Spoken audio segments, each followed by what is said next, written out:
Ayun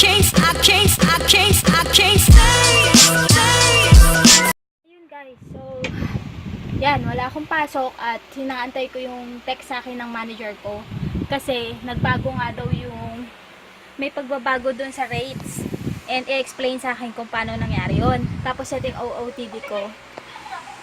Ito yung nabili namin sa Ukay. Ito, yan! Namit ko na siya, si Julia. May picture na ako, kasama siya. So nagmamadali din akong umuwi kasi gusto ko nga subaybayan to. Anong oras na rin, na traffic kami. So yun, at later chika ko sa inyo guys, manonood muna ako. Idol na idol ko talaga to, lalo na yung ganap niya na Sarah. Yun nga, anyway. Kanina, maaga kami umalis. Nanggaling na kami sa hearing. And sa kamote, ayun, nag-file. So, di ko alam kung anong nangyari. Kasi, pinalabas ako, bawal nga daw yung camera. So, akala kasi sa akin, nagka-camera ako. And yun nga, si client, laging nagme-message, nagko-call sa akin, if available yung time. So, ako naman, hindi ako makapag-reply agad. Kasi nga, timing na nagsalita na yung babae. So, ako, di ko alam kung paano ko umpisahan na, excuse me, lalabas ako ganyan. Or kung re-replyan ko na ba yun kagad. So, kanina pa kami nagkahiwa-hiwalay sa mall. So, yan. Tapos, pinasa ko pala yung picture. Kasi nagpa-picture ako kay Avengers. Ginamit ko yung cellphone. Ginamit ni daddy cellphone niya pang picture. So, naghihintay ako dito. Tapos, tinignan ko yung picture. Tapos, ayun nga, nabengga ako ni girl na sinabihan ako na bawal mag-video. So, hello, hindi ako nagbi-video. So, hindi ko naman siya pwedeng ganunin dahil to do some respect din dun sa girl.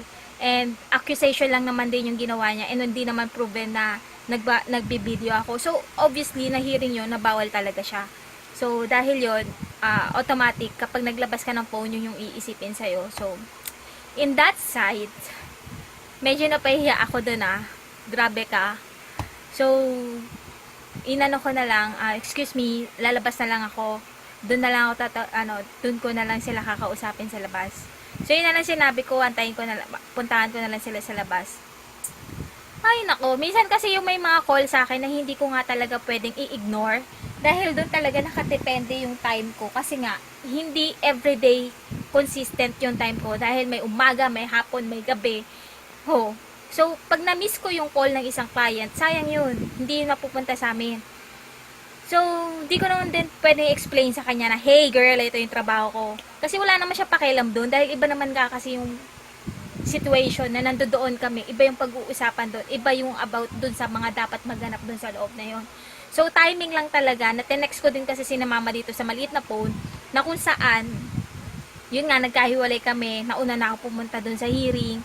And, syempre, may naka-on call na time kami na dapat gantong oras nandun na. So, itong si Kamote, si Kalaban, nauna na kung saan, sigurado na baka meron siyang kadikit dun sa loob. Malay mo, di natin sure. Kasi, yun nga, may position. Then, nakita ko rin na meron siyang kausap dun sa labas na nakaupo din dun. So, yun.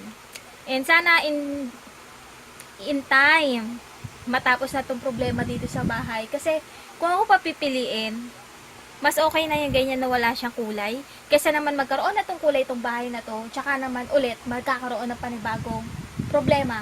And, ang gusto ko sana dito sa bahay na to, ibenta na siya.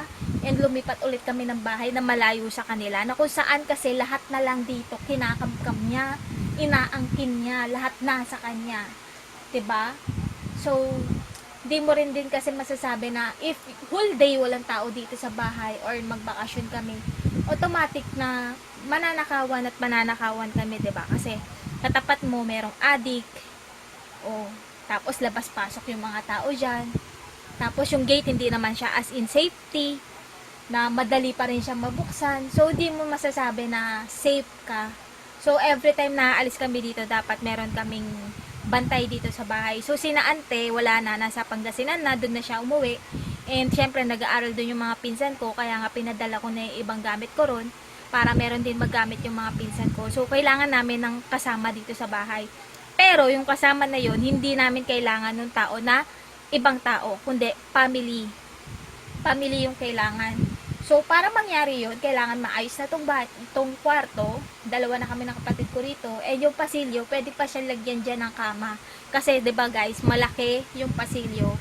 Ang problema lang, yung cabinet namin, hindi pa siya maayos. Kaya, yung mga damit nakailabas pa. So, if ever na maayos tong kabilang kwarto, sigurado yun, malaki na tong bahay, makakakilos na kami. And yung electric fan na nandito, pag naayos siya, hindi na siya ganun kainit. And balak din pala nila bumili ng aircon. So, sabi ko, wag silang bibili ng aircon. Kasi nga, hindi pa nga tapos yung problema dito sa bahay. And, yeah, thank you din pala sa mga nagsasabi na maganda na yung bahay namin, lalo na if ever na meron na siyang paint. And yun din sana din yung dasal ko na magkaroon na ako ng paint dito sa loob ng bahay. Pero, today, salary ko today, dahil today is June 30, happy birthday Lola. And yung lola ko, pumanaw na siya. So, kahit wala na yung lola ko dito, lagi pa rin kami nagsiselebrate ng birthday niya. And yun, timing lang talaga may hearing ngayon. And hindi kami nakapunta ng sementeryo. Siguro, sa Sunday, pupunta kami ron. Kasi Saturday nga, naka-receive na ako message. May pasok ako. Kaya hindi ako makakapunta ng sementeryo. So, yan. Ang daming maganap ngayon guys. So, I think dito ko na ini-end yung vlog and shinare ko lang din sa inyo lahat ng mga nangyari sa aking kabaliwan today. And thank you nga pala sa mga bagong nag-sub. And, paano to? Wala ko shout out. Lian Drill. Si Ate Lian. Hello Ate Lian. Siya yung sinasabi ko sa inyo na nag-sub sa akin na bagong vlogger din siya. And si Arza, siya yung yung mga adventure niya, grabe guys. Yung nag-roller coaster, lahat ng mga heights, wala siyang kinatatakutan. I-visit nyo siya guys. If ever pala na hindi ko malagay dito sa link yung mga channel nyo, hindi mag-pop up dito sa ginagawa kong dito sa vlog ko yung mga channel nyo, ganyan. Kasi ako talaga madalian na lang eh. Hindi ako yung as in na lalagyan ko pa ng something channelin yung yung mga video ko. And yung mga kanta pala na ginagawa ko, naka-ano na siya, yung naka-ready na. Kaya yun at yun na lang din yung kanta na ginagawa ko. At yung kanta na yun, hindi ako yung gumawa noon, pinaayos ko yun sa kapatid ko. Tapos siya na yung yung ending tsaka opening ko yun. Ganon, naka-consistent siya, yun na talaga siya.